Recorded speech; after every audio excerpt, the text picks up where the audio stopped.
안녕하세요. TQQQ 연구소입니다. 먼저 2년 전 어느 월요일로 같이 돌아가 볼게요. 2024년 8월 5일 일본 도쿄 증시의 대표 지수 니케이 225가 단 하루 만에 12.4% 무너진 거예요. 포인트로 따지면 4,400포인트 넘게 빠진 건데 이게 얼마냐면요. 그 지수가 태어난 이래 단 하루 최대 낙폭이었어요. 비교할 게 1987년 블랙 먼데이밖에 없는 37년 만에 최악의 하루였던 겁니다. 근데 이 충격이 거기서 멈췄을까요? 곧장 태평양을 건너왔어요. 그날 뉴욕에서는 뉴욕 증시도 크게 흔들렸고 월가의 공포지수로 불리는 빅스는 장중 한때 65를 넘어섰어요. 이 숫자가 어느 정도냐면요. 2008년 금융위기, 2020년 코로나 폭락 때나 보던 공포가 단 하루 만에 터져버린 거예요. 그런데요. 이 전 세계를 뒤흔든 지진의 진원지가 어디였는지 아십니까? 일본은행이었어요. 그날의 방아쇠가 뭐였냐면요. 일본은행이 기준금리를 단 0.25%로 올린 세계에서 가장 작고 점잖은 한 걸음이었던 겁니다. 이게 얼마나 작은 거냐면요. 미국이 한 번에 0.5씩, 0.75씩 올리던 그 시절에 0.25요. 근데 그 작은 한 걸음 하나가 지구 반대편 뉴욕의 계좌까지 피를 철철 흘리게 만든 거예요. 자, 이 기억을 머릿속에 단단히 붙들어 두시고요. 오늘로 돌아와 볼게요. 오늘 낮 일본은행은 그때보다 훨씬 더 센 결정을 내렸어요. 기준금리를 0.75%에서 1%로 올리면서 수십 년 만에 가장 높은 수준까지 끌어올린 겁니다. 자, 생각해 보세요. 2년 전 그 쥐꼬리만 한 인상 하나에 세계 증시가 통째로 무너졌잖아요. 그렇다면 31년 만에 최고 금리라는 이 헤드라인 앞에서 오늘 시장은 또 한 번 불바다가 됐어야 정상인 거예요. 근데요, 무슨 일이 벌어졌을까요? 아무 일도 없었어요. 시장이 하품을 한 겁니다. 발표의 진원지인 니케이는 오히려 0.67% 올라서 신고가 부근에서 마감했어요. 더 센 금리를 두들겨 맞고도 2년 전 12% 폭락했던 바로 그 지수가 이번엔 실실 웃으면서 올라간 겁니다. 황당하지 않습니까? 여기서 명탐정 셜록 홈즈의 그 유명한 사건이 딱 떠올라요. 한밤중에 경주마가 사라졌는데 마구간을 지키던 개가 짖지를 않았어요. 홈즈는 바로 그 짖지 않았다는 사실 하나에서 범인을 추리해냅니다. 개가 침묵했다는 건 침입자가 낯선 자가 아니라 개가 잘 아는 사람이었다는 뜻이거든요. 자, 오늘 시장이 바로 그 짖지 않은 개예요. 더 큰 자극을 받고도 개가 짖지 않았다면 우리는 거꾸로 추리할 수 있는 겁니다. 2년 전 그 개를 그토록 사납게 짖게 만든 진짜 자극이 대체 뭐였는지를요. 답은 단 하나예요. 엔화입니다. 정확히는 이번엔 엔화가 꿈쩍도 안 했다는 사실이에요. 설명을 위해서 캐리 트레이드라는 거래부터 풀어드릴게요. 전 세계 투자자들이요. 수십 년 동안 금리가 거의 0에 딱 붙어 있던 일본에서 엔화를 헐값에 빌려다가 그 돈으로 미국 주식이나 더 높은 금리의 자산을 사들였어요.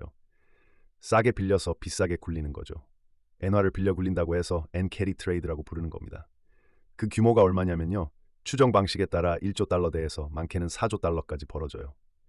세계 금융 밑바닥에 깔린 거대한 단층선인 거예요. 근데 이 거래의 생사를 가르는 게 뭔지 아세요?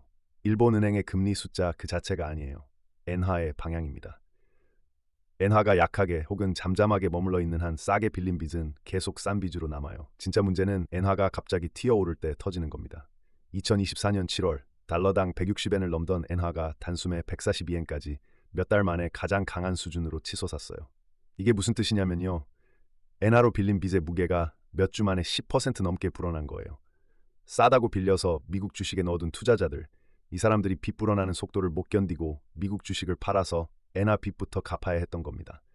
그 매도가 또 다른 매도를 부르고 그게 8월 5일 그 폭락이 된 거예요. 그러니까 그날 진짜 방아쇠를 당긴 건 0.25%라는 금리 숫자가 아니었던 겁니다. 솟구친 엔화였어요. 금리 인상은 그냥 성량에 불과했고요. 화약을 가득 채워둔 건 엔화의 급등이었던 거예요. 그리고 사실 이 단층선이 무너진 게 2024년이 처음도 아니었어요. 시계를 더 거슬러 올라가면 1998년 가을이 있습니다. 그해 러시아가 국가부도를 냈고 롱텀 캐피털 매니지먼트라고 당시 월가 최고의 두뇌들이 모였다던 거대 헤지펀드가 통째로 무너지던 때예요. 그 혼란 속에서 엔화는 단 이틀 사이에 폭발적으로 치솟았어요. 바닥에서부터 따지면 짧은 기간에 20% 가까이 솟구친 그 시절 외환시장에서 좀처럼 보기 힘든 충격이었습니다. 그러자 그때도 똑같았어요. 엔화를 싸게 빌려 전 세계에 굴려두었던 돈들이 한꺼번에 빚부터 갚겠다고 쏟아져 나오면서 시장을 핥히고 지나갔던 겁니다. 26년 전에도 2년 전에도 방아쇠는 늘 똑같았어요. 금리표의 숫자가 아니라 솟구친 엔화였던 거예요. 매번 다른 얼굴을 하고 찾아왔지만 범인은 한 번도 바뀐 적이 없었던 셈입니다. 그러니까 이건 어쩌다 터진 사고가 아니라 조건만 갖춰지면 언제든 되풀이되는 시장의 아주 오래된 습성인 거예요. 생각해보면 그날 1998년의 마구간에서도 걔는 분명히 사납게 짖었어요. 걔가 잘 알던 익숙한 얼굴이 아니라 갑자기 솟구친 엔화라는 진짜 침입자가 한밤중에 들이닥쳤으니까요. 자, 이제 오늘로 다시 와볼게요. 오늘 일본은행이 금리를 더 크게 올렸는데 엔화가 어땠는지 아세요? 꿈쩍도 안 했어요. 엔달러 환율은 여전히 달러당 160엔 부근에 그대로 딱 붙어 있는 겁니다. 왜 그랬을까요? 세 가지가 겹친 거예요. 첫째, 오늘의 인상은 기습이 아니라 예고된 인상이었어요. 시장은 진작부터 이걸 다 알고 가격에 미리 반영해 둔 겁니다. 놀랄 일이 없으면 엔화도 급하게 움직일 이유가 없는 거죠. 둘째, 미국과 일본의 금리 차예요. 일본이 1%까지 올라왔다지만요. 미국 금리는 여전히 그보다 2.5%포인트를 훌쩍 넘게 높아요. 이 정도 금리 차가 살아있는 한 엔화를 빌려서 달러 자산을 굴리는 장사는 여전히 남는 장사인 겁니다. 캐리 트레이드를 깨뜨릴 만큼 엔화를 끌어올릴 힘이 아예 없는 거예요. 셋째, 사람입니다. 이게 좀 묘한데요. 공교롭게도 오늘은 우에다 총재 대신 우치다 부총재가 회견장에 섰어요. 그리고 그 입에서 나온 톤이 시장을 자극하지 않는 부드럽고 온건한 쪽이었던 겁니다.